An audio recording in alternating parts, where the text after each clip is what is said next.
Hello students, how are you. तो आज हम इस वीडियो में क्लास फिफ्थ सोशल साइंस का चैप्टर 18 गवर्निंग और सेल्फ कवर करेंगे। तो गवर्निंग और सेल्फ का मीनिंग हो गया, गवर्निंग होता है संचालित करना, चलाना, और सेल्फ हो गया हम। ठीक है, हम अपने देश को किस तरह चलाते हैं, संचालित करते हैं। ठीक है, प्रधानमंत्री आ जाता है इसमें, राष्ट्रपति आ जाता है, इसके अलावा पार्लियामेंट आ जाती है, लोकसभा, राज्यसभा और कॉन्स्टिट्यूशन। इन सभी के बारे में हम इस चैप्टर में जानेंगे। इससे पहले भी मैंने चैप्टर 1 से लेके 17 तक वीडियो बनाई हुई है। क्वेश्चन आंसर रिवीजन सीरीज़ की मैंने अलग से वीडियो बनाई हुई है। अगर आपने वो देखनी है तो प्लेलिस्ट का लिंक मैं डिस्क्रिप्शन बॉक्स में डाल दूंगा, वहाँ से जाके अपनी ज़रूरत के मुताबिक आप कोई भी वीडियो देख सकते हो। Now let us start this video. हाँ जी, तो चैप्टर 18 गवर्निंग और सेल्फ्स। हाँ जी, आगे कहता है कि India is divided into 29 states and 7 union territories. तो यहाँ पे 29 दिया हुआ, तो ये रॉन्ग है। तो अब ये चेंज हो चुका है, यहाँ पे 28 आएगा और 7 यूनियन टेरेटरीज की जगह पे अब 8 यूनियन टेरेटरीज आएगा। ठीक है, तो इसको याद रखना। हाँ जी, तो यहाँ पे मैंने करेक्शन कर दी है। यहाँ पे India is divided into 28 states and 8 union territories. तो इंडिया को डिवाइड किया हुआ है, 28 स्टेटों में बांटा हुआ है और इसमें 8 यूनियन टेरेटरीज भी आ जाती है। तो देखना पीछे 8 लग रहा है दोनों के, याद रखना दोनों के पीछे 8 आ रहा है। तो ये ट्रिक है आपकी इन दोनों को याद करने की। तो कहता है कि the constitution of India provides for a government at the centre and one in each state. हाँ जी, कहता है कि जो भारत का संविधान है ना, केंद्र में एक सरकार और प्रत्येक राज्य में एक सरकार प्रदान करता है। ठीक है, तो यहाँ पे दो सरकार होती है। यहाँ पे इंडिया में एक सेंटर की होती है, एक स्टेट की होती है। क्लियर है। हाँ जी, तो आगे कहता है कि this has been done to govern the country properly. तो यह देश को ठीक से संचालित करने के लिए किया जाता है। तो दो दो सरकारें होती हैं, एक सेंटर में होती है, एक स्टेट में होती है। तो इसलिए किया जाता है कि देश को अच्छे से चलाया जाए। हमारा देश छोटा तो नहीं है, बहुत बड़ा देश है। भारत बहुत बड़ा देश है, तो इसको चलाने के लिए इसीलिए दो सरकारें चुनी जाती है। हाँ जी, तो क्षेत्रफल की दृष्टि से ना भारत का संसार में 7वां स्थान है, याद रखना। हाँ जी, तो फैक्ट वाइज आगे आगे कहता है कि the constitution of India, constitution होता है संविधान। तो संविधान क्या होता है? संविधान एक कानूनी दस्तावेज होता है, एक कानूनी बुक होती है जिसके अनुसार सारा देश जो हमारा चलाया जाता है। ठीक है, तो संविधान उसको बोलते हैं, कानूनी दस्तावेज होता है जिसके अनुसार जो हमारा देश है उसको संचालित किया जाता है। कहता है कि the constitution of India was draft by the constitute assembly. तो जो भारतीय संविधान था ना, संविधान सभा द्वारा तैयार किया गया था। ठीक है, एक संविधान सभा थी, कॉन्स्टिट्यूशन असेंबली एक संविधान सभा थी, उसने इसको तैयार किया था। इट वाज अडॉप्टेड ऑन 26 नवंबर 1949। तो इसको स्वीकार किया गया था कब? 26 नवंबर को। ठीक है, 1949 को इसको स्वीकार कर लिया गया था and came into force on 26 जनवरी 1915। पर इसको 26 जनवरी 1950 को लागू किया गया। स्वीकार उसको कब किया गया? 1949 में। एंड इसको लागू कब किया गया? 1915 में। ठीक है, 26 जनवरी तो हमें पता ही है कि हर साल हम इस दिन रिपब्लिक डे मनाते हैं। तो इसके पीछे एक रीज़न है, जो इसको 1950 को ही, 26 जनवरी 1950 को क्यों लागू किया गया था? तो ये था कि जब इंडिया स्वतंत्र नहीं हुआ था, भारत आज़ाद नहीं हुआ था, तो 26 जनवरी 1930 को भारतीयों ने पहली बार स्वतंत्रता दिवस मनाया था।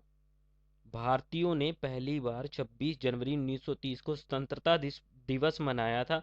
उस दिन को याद करने के लिए, उस दिन को यादगार बनाने के लिए, जो हमारा संविधान है उसको, इस दिन को 26 जनवरी 1950 को लागू किया गया था। We celebrate this day as our republic day. तो हम जानते हैं कि इस दिन को हम अपने रिपब्लिक डे के रूप में भी मनाते हैं, हर साल मनाते हैं इसको। हाँ जी, आगे कहता है कि the power of the central and the state governments have been clearly written down in the constitution. तो कहता है कि जो पावर है ना, सेंट्रल गवर्नमेंट की और स्टेट गवर्नमेंट की साफ तौर पे संविधान में लिखी हुई है कि यह पावर किसके पास होगी, सेंटर के पास होगी, यह पावर स्टेट के पास होगी, ताकि उनके बीच में कोई झगड़े का कारण ना रहे। सारा कुछ कॉन्स्टिट्यूशन में लिखा हुआ है।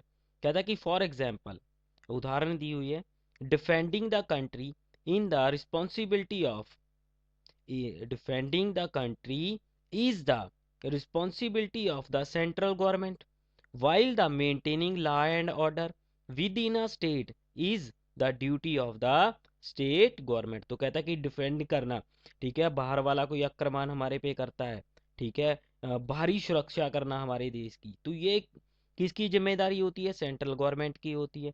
जबकि, ठीक है, कानून व्यवस्था को बनाए रखना देश में, ठीक है, तो ये जो हमारी स्टेट गवर्नमेंट होती है उसका कर्तव्य होता है कि वह हम अपने राज्य में, ठीक है, अपनी स्टेट में कानूनी व्यवस्था बनाए रखे। The central government helps the state government when ever the need arises. कहता है जब भी आवश्यकता होती है, ज़रूरत होती है, ठीक है, केंद्र सरकार राज्य सरकार की मदद करती है। ठीक है, तो केंद्र सरकार जब ज़रूरत होती है स्टेट गवर्नमेंट को उसकी, तो वह उसकी मदद भी करती है। तो कहता है कि सेंट्रल गवर्नमेंट, तो अब सेंट्रल गवर्नमेंट को जानते हैं। कहता है कि द सेंट्रल गवर्नमेंट और the union government makes law for the whole country. तो जो सेंट्रल गवर्नमेंट होती है इसी को यूनियन गवर्नमेंट भी बोल देते हैं। कहता है कि एक कानून बनाती है होल कंट्री के लिए, सारी कंट्री के लिए ये कानून बनाती है। This law this law making body is known as the parliament. तो कहता है कि ये कानून बनाने वाली जो बॉडी संस्था होती है, ठीक है, इसको क्या बोलते हैं, पार्लियामेंट बोलते हैं। ठीक है, पार्लियामेंट के नाम से जानी जाती है। तो कानून बनाने वाली जो संस्था होती है नोन एज पार्लियामेंट, ठीक है, तो पार्लियामेंट के नाम से जानी जाती है। इट कंसिस्ट होता है शामिल होना, ठीक है, तो it consist of the president of India and the houses, Lok Sabha and the Rajya Sabha. तो कहता है कि इसमें शामिल होते हैं प्रेसिडेंट ऑफ इंडिया, ठीक है, इंडिया का राष्ट्रपति, और इसके अलावा दो हाउसेस होते हैं इसमें, ठीक है, लोकसभा एंड राज्यसभा, यह भी इसमें शामिल होते हैं। तो आगे कहता है कि लोकसभा, तो सबसे पहले लोकसभा को जानते हैं। कहता है कि the Lok Sabha is the highest law making body in the country. तो लोकसभा सबसे हाईएस्ट लॉ मेकिंग बॉडी होती है, संस्था होती है इंडिया में। क्लियर है कि लोकसभा देश में सर्वोच्च कानून बनाने वाली संस्था होती है। It is also known as the house of the people. तो ये हाउस ऑफ पीपल के नाम से भी जानी जाती है, और द लोअर हाउस, तो इसको लोअर हाउस भी बोलते हैं। ठीक है, इसका दूसरा नाम क्या है, हाउस ऑफ द पीपल, और इसको लोअर हाउस भी बोलते हैं। Its member are elected directly by the people. तो इसके जो मेंबर होते हैं ना, उसको सीधे तौर पे जो लोग होते हैं, ठीक है, वो चुनते हैं, वोटों के द्वारा उनको वोट दे के चुनते हैं। The speaker guides the proceedings in the Lok Sabha. हाँ जी, तो कहता है कि जो स्पीकर होता है ना लोकसभा में कार्रवाई का मार्गदर्शन करता है। ठीक है, तो प्रोसीडिंग होता है कार्रवाई, जो भी कार्रवाई होती है उसका मार्गदर्शक कौन होता है, स्पीकर होता है। आपने देखा है ना कि संसद में लोग बैठे होते हैं, ठीक है, एक सेंटर में चेयर पे जो पर्सन बैठा होता है, सभी उसको जो प्रॉब्लम है उसके बारे में बताते हैं, ठीक है, तो वही सभी को गाइड करता है वहाँ पे। तो कहता है कि he she is elected by the member of houses. तो जो स्पीकर होता है ना उसको भी मेंबर ऑफ हाउस जो होते हैं, ठीक है, वही चुनते हैं। ठीक है, जो इलेक्टेड होके मेंबर चुन के मेंबर आगे आते हैं ना, वही अपने आप में से एक स्पीकर को चुनते हैं। तो मोस्टली ये कार्य कौन करता है, जो पार्टी विनिंग पार्टी होती है ना, मोस्टली वह ही अपने में से, अपने मेंबरों में से एक को स्पीकर चुनती है। तो आगे कहता है कि the members of Lok Sabha are elected for a term of 5 years. जो मेंबर होते हैं ना लोकसभा के, वो 5 सालों के लिए चुने जाते हैं। तो टर्म्स होती है उनका कार्यकाल कितना होता है, 5 साल का होता है, 5 ईयर्स। ठीक है, तो any Indian citizen who is 18 years of age और above can vote in the general election. तो कहता है कि कोई भी इंडियन सिटीजन, सिटीजन होता है वहाँ का रहने वाला नागरिक, जो 18 साल का है या इससे अधिक आयु का है, ठीक है, वो वोट कर सकता है जनरल इलेक्शन में। ठीक है, क्लियर है। तो जनरल इलेक्शन में वह वोट कर सकता है, तो 18 साल का हो, इससे अधिक आयु हो। कहता है कि the vote the whole country has been divided into number of small areas called constituencies. ठीक है, तो कहता है कि पूरी की पूरी कंट्री को बांट दिया जाता है नंबर ऑफ छोटे छोटी कॉन्स्टिट्यूएंसीज एरिया में। ठीक है, कॉन्स्टिट्यूशन एरिया में बांट दिया जाता है कि ताकि जो वोटिंग का प्रोसीजर है ना वो अच्छे से चलाया जा सके। ठीक है, कोई प्रॉब्लम ना हो। कहता है कि the person who gets the highest number of vote in the elections is elected as a member of parliament, MP, for that constituencies. तो जिस कॉन्स्टिट्यूएंसीज में उसने इलेक्शन लड़ा है, ठीक है, अगर वह जीत जाता है तो वो क्या बन जाता है, मेंबर ऑफ पार्लियामेंट बन जाता है, जिसको हम एमपी भी बोलते हैं। ठीक है, तो अब क्या होता है, जो पर्सन ने एक खास कॉन्स्टिट्यूशन, तो पहले तो देश को कॉन्स्टिट्यूएंसीज में बांट देते हैं।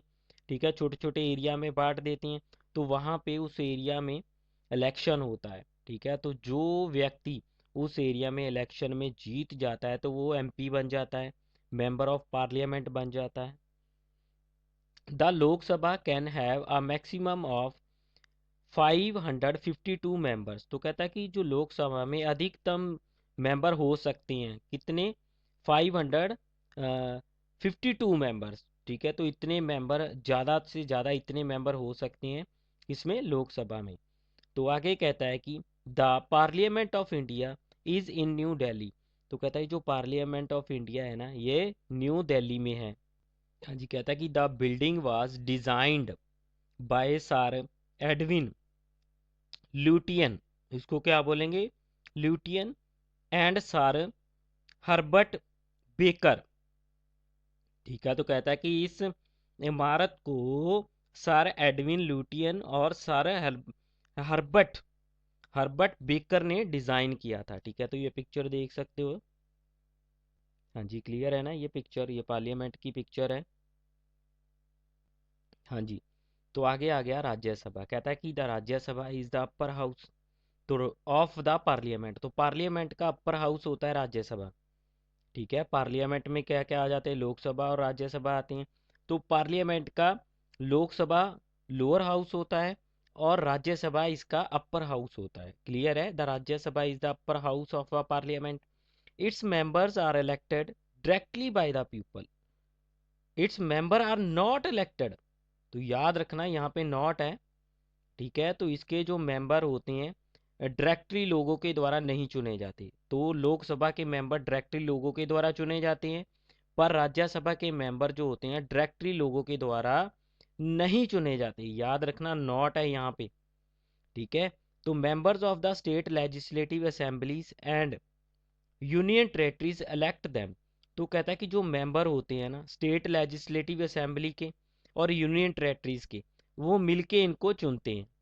ठीक है, तो वो मिलके इनको चुनते हैं। ठीक है, तो स्टेट लेजिस्लेटिव असेंबली होगी राज्य विधानसभा। राज्य विधानसभा के मेंबर और यूनियन टेरेटरीज के मेंबर इनको मिलके चुनते हैं। There can be a maximum of 250 members in Rajya Sabha. तो कहता है कि यहाँ पे 250 मेंबर, ठीक है, अधिक से अधिक 250 मेंबर हो सकते हैं राज्यसभा में। Of these 238 are elected members and 12 members are nominated by the president of India। तो इसमें से 238 जो मेंबर होते हैं ना, वह इलेक्टेड मेंबर होते हैं, चुने हुए मेंबर होते हैं, जबकि जो 12 मेंबर होते हैं ना इसमें, ठीक है, उसको नॉमिनेट किया जाता है प्रेसिडेंट की तरफ से। ठीक है, तो नॉमिनेट वर्ड आ गया, इसको पहले क्लियर कर लेते हैं। हाँ जी, तो नॉमिनेट वर्ड टू नो में नॉमिनेट आ गया, पहले इनको चेक कर लें।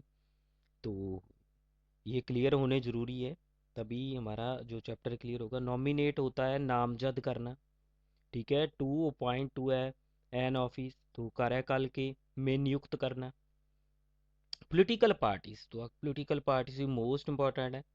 तो groups of people having common aim and ideas. तो ग्रुप ऑफ पीपल होता है जिनका सभी का कॉमन एम होता है और कॉमन आइडिया होता है, मीन्स कि सभी का जो एम और आइडियाज समान होते हैं, ठीक है। तो सामान्य लक्षण और विचार रखने वाले लोगों का समूह होता है। फॉर एग्जाम्पल उदाहरण दी हुई है भारतीय जनता पार्टी आ गई, इंडियन नेशनल कांग्रेस आ गई, एंड सो ऑन। इस तरह की और भी बहुत सारी पार्टियां हैं। हाँ जी, कहता है कि the members of Rajya Sabha are elected for a term of 6 years. तो कहता है कि जो मेंबर होते हैं ना राज्यसभा के, वह 6 साल के लिए चुने जाते हैं। तो टर्म होता है उनका, कार्यकाल 6 साल का होता है। तो यहाँ पे डिफरेंस में भी आएगा क्वेश्चन आपको ये, तो यहाँ पे लोकसभा में 5 साल का कार्यकाल होता है, तो यहाँ पे 6 साल का कार्यकाल होता है। ठीक है, क्लियर है ना, यहाँ पे 5 साल का, यहाँ पे 6 साल का होता है। तो ये सीधे लोगों द्वारा चुने जाती हैं, सीधे लोगों द्वारा नहीं चुने जाते। तो ये कुछ डिफरेंस है इन दोनों में, तो दोनों को याद रखना आप लोगों ने। तो आगे कहता है कि 1/3 of its members retire every 2 years. तो 1/3 जो इसके मेंबर होते हैं ना, रिटायर हो जाते हैं हर 2 साल बाद। ठीक है, तो they are replaced by new members. उनकी जगह पे नए मेंबर रिप्लेस कर दिए जाते हैं, जो मेंबर चले जाते हैं उनकी जगह पे नए मेंबर आ जाते हैं। The vice president of India is the chairman of Rajya Sabha. तो वाइस प्रेसिडेंट होता है ना जो इंडिया का, ठीक है, वो इसका चेयरमैन होता है, राज्यसभा का वह चेयरमैन होता है। क्लियर है, कौन? Vice president of India. हाँ जी, तो आगे द प्रेसिडेंट आ गया है, राष्ट्रपति। तो कहता है कि the president of India is the head of the country. तो प्रेसिडेंट जो होता है वो देश का हेड होता है, मुखिया होता है। The member of Lok Sabha, Rajya Sabha and the state legislative assembly elect the president. तो यह सारे, ठीक है, मेंबर जो लोकसभा के होते हैं, राज्यसभा के होते हैं, स्टेट लेजिस्लेटिव असेंबली के होते हैं, तो ये इलेक्ट करते हैं, चुनते हैं। ठीक है, किसको चुनते हैं? प्रेसिडेंट को चुनते हैं। The president is elected for a term of 5 years. तो जो प्रेसिडेंट होता है 5 सालों के लिए इसको चुना जाता है। क्लियर है, प्रेसिडेंट को 5 सालों के लिए, इसका कार्यकाल जो कहते हैं वो 5 साल का होता है। जिस तरह लोकसभा का 5 साल का होता है, उसी तरह प्रेसिडेंट का भी कार्यकाल 5 साल का होता है। हाँ जी, तो आगे ये पिक्चर बनी हुई है, ये देख सकते हो, क्लास है। तो प्रेसिडेंट ऑफ इंडिया का है, सबसे पहला प्रेसिडेंट जो इंडिया का था वो डॉक्टर राजेंद्र प्रसाद थे। ठीक है, तो 1915 टू 1962 तक रहे। उसके बाद आगे डॉक्टर एस राधा कृष्णन, ठीक है, 1962 टू 1967 तक रहे। उसके बाद आगे हमारे डॉक्टर जाकिर हुसैन, ये 1967 से 1969 तक रहे। उसके बाद वी गिरी जी आ गए, तो यह 1969 से 1974 तक रहे। उसके बाद डॉक्टर फखरुद्दीन अली अहमद, क्लियर है, डॉक्टर फखरुद्दीन अली अहमद आ गए, ये रहे 1974 टू 1977 तक। उसके बाद नंबर 6 पे हमारे आ गए नीलम संजीव रेड्डी। ठीक है, नीलम संजीव रेड्डी 7 नंबर पे। यानी जैल सिंह आ गए, यह 1982 से 1987 तक रहे। ठीक है, तो नंबर 8 पे, आ गए हमारे आर वेंकटरमन। ठीक है, तो आर वेंकटरमन मीन्स कि रामा स्वामी वेंकटरमन, तो ये 1978 टू 1992 तक रहे। उसके बाद नंबर 9 पे डॉक्टर शंकर दयाल शर्मा जी आ गए, 1992 टू 1997 तक। उसके बाद हमारे आर के नारायण आ गए, 1997 से 2002 तक रहे। उसके बाद नंबर 11 पे डॉक्टर APJ अब्दुल कलाम, इनको हम सभी जानते हैं, बहुत फेमस है। तो 2002 से 2007 तक। उसके बाद प्रतिभा पटेल जी, ये 2007 से 2012 तक। उसके बाद प्रणब मुखर्जी 2012 से 2017 तक। तो उसके बाद हमारे Ramnath Kovind ji 2017 to till date अब तक चल रहे हैं। ठीक है, तो रामनाथ कोविंद जी जो हमारे प्रेजेंट प्रेसिडेंट है। ठीक है, आगे हाँ जी, तो आगे आ गया फॉर्मिंग द गवर्नमेंट मीन्स की सरकार बनाना। कहता है कि there are many political parties in our country. तो कहता है कि यहाँ पे हमारे देश में बहुत सारी पॉलिटिकल पार्टीज हैं। तो multi party this multi party system is a very important part of और डेमोक्रेसी। डेमोक्रेसी होती है लोकतंत्र। तो कहता है कि यह मल्टी पार्टी जो सिस्टम है ना, डेमोक्रेसी के लिए, लोकतंत्र के लिए बहुत ही महत्वपूर्ण है। तो मल्टी पार्टी सिस्टम क्या होता है कि जहाँ पे बहुत सारी पार्टियां हो, ठीक है, जैसे भारतीय जनता पार्टी हो गई, कांग्रेस हो गई, आप हो गई, ठीक, बहुजन समाज पार्टी हो गई, ठीक है, तो बहुत सारी पार्टियां हैं यहाँ पे, ठीक है। तो मल्टी पार्टी सिस्टम का फ़ायदा क्या होता है कि अगर एक पार्टी काम नहीं करती तो उसको दूसरी बार वोट मत दो। नेक्स्ट कोई अच्छी पार्टी है उसको वोट दे के बना दो जो आपके काम करें, जो देश की तरक्की करे। तो पर आंखें बंद करके वोट नहीं करनी चाहिए। हाँ जी, कहता है कि in a general election different parties field their candidates. तो कहता है कि जनरल इलेक्शन में अलग अलग पार्टीज जो होती है अपने कैंडिडेट्स को फील्ड करती है, ठीक है। तो आम चुनाव जो आते हैं, ठीक है, उसमें अलग अलग दलों ने अपने अपने उम्मीदवार भरे, ठीक है, उनके नाम फिल करते हैं, सारा कुछ करते हैं। तो कहता है कि people vote for the candidate. तो लोग वो कैंडिडेट्स के लिए वोट करते हैं। The party that gets the maximum seats in the Lok Sabha forms the government at the centre. कहता है कि वह पार्टी जो सर्वाधिक सीट्स प्राप्त करती है ना लोकसभा में, तो वह सेंटर में अपनी गवर्नमेंट बनाती है, ठीक है। तो कहता है कि the president appointed the leader of the party as the prime minister. तो जो प्रेसिडेंट होता है ना यही अपॉइंट करता है, ठीक है, जो प्राइम मिनिस्टर को यह अपॉइंट करता है। प्रेसिडेंट जो होता है यही अपॉइंट करता है, ठीक है। तो राष्ट्रपति उसको करता है।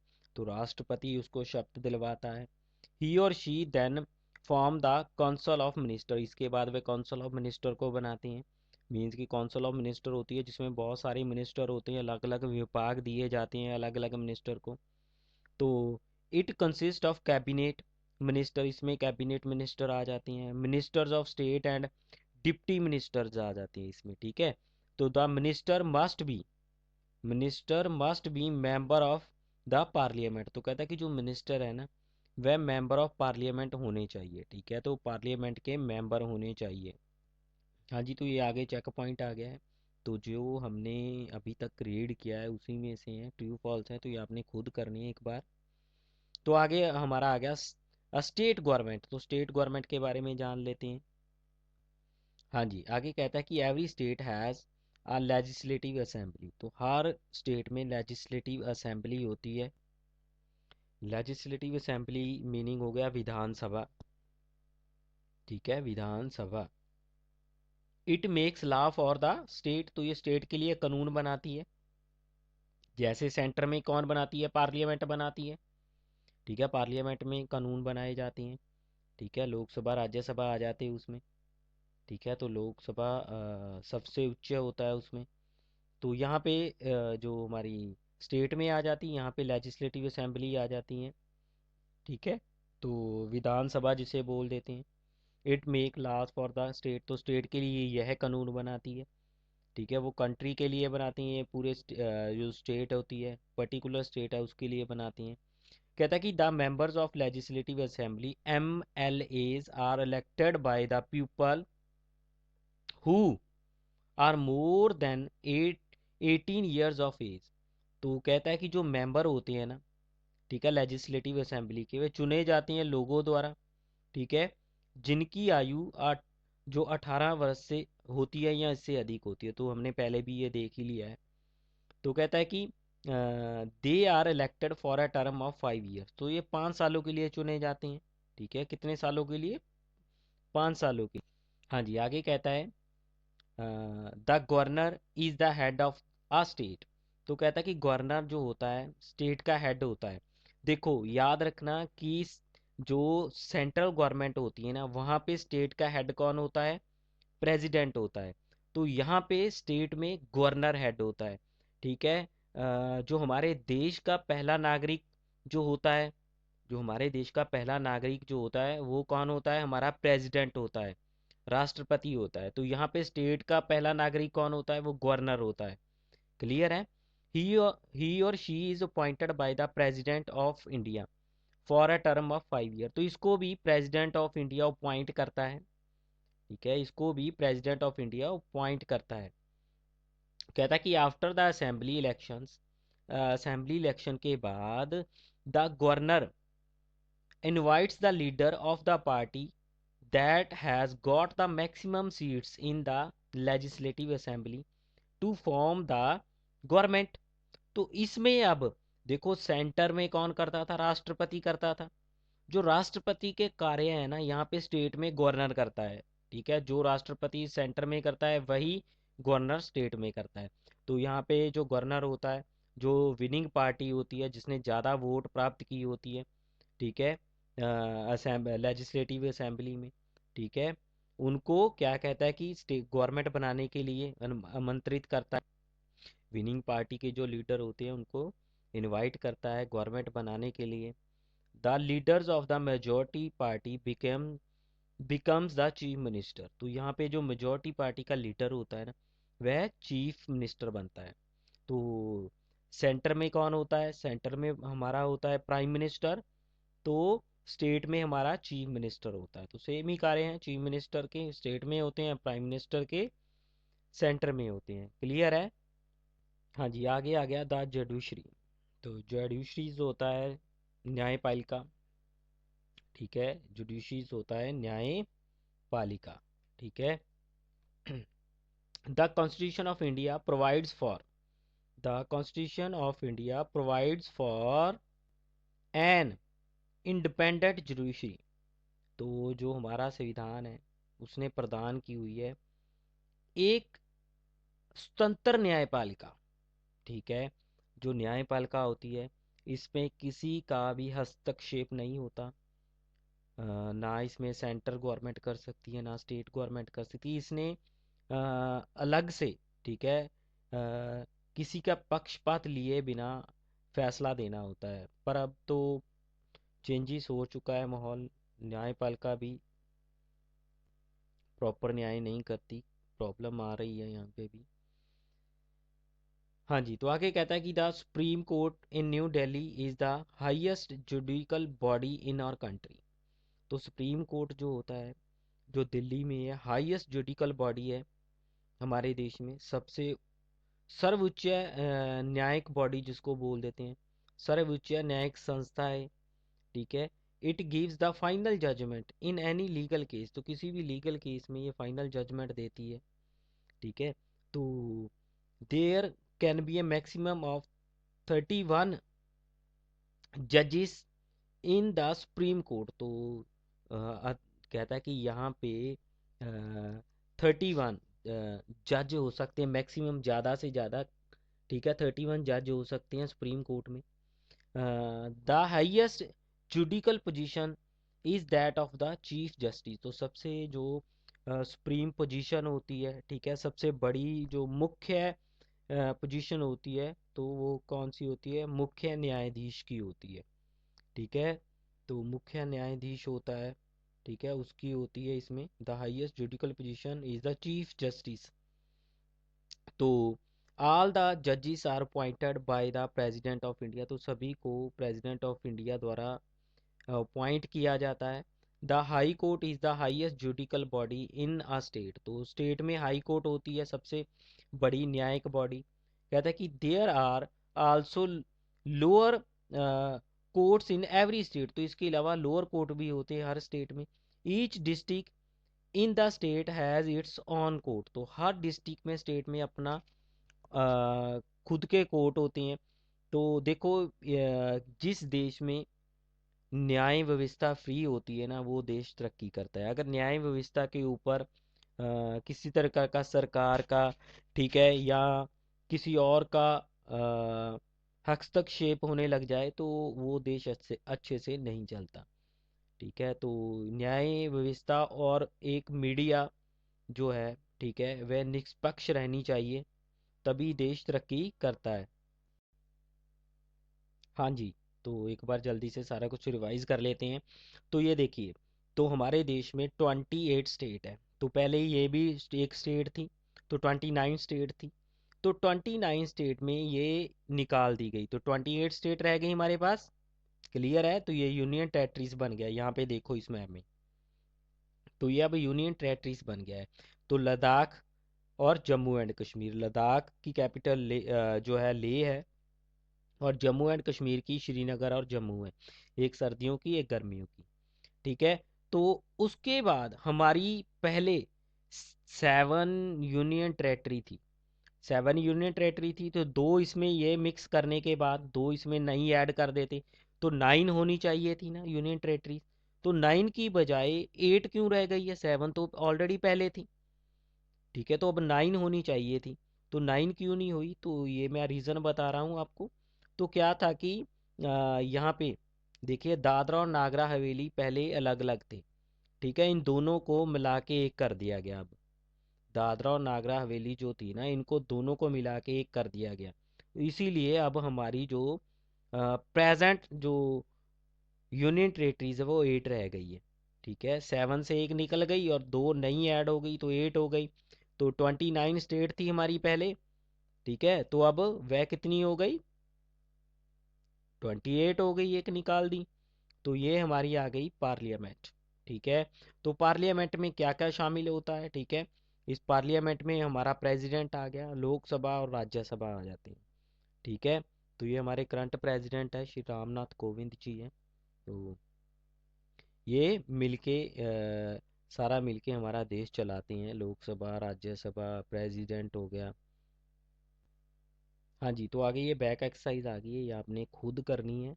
हाँ जी, वीडियो अच्छी लगी तो चैनल को सब्सक्राइब करके घंटी वाला बटन प्रेस कर देना, ताकि मेरी आने वाली वीडियो का नोटिफिकेशन आप तक पहुंच पाए। Thanks for watching this video.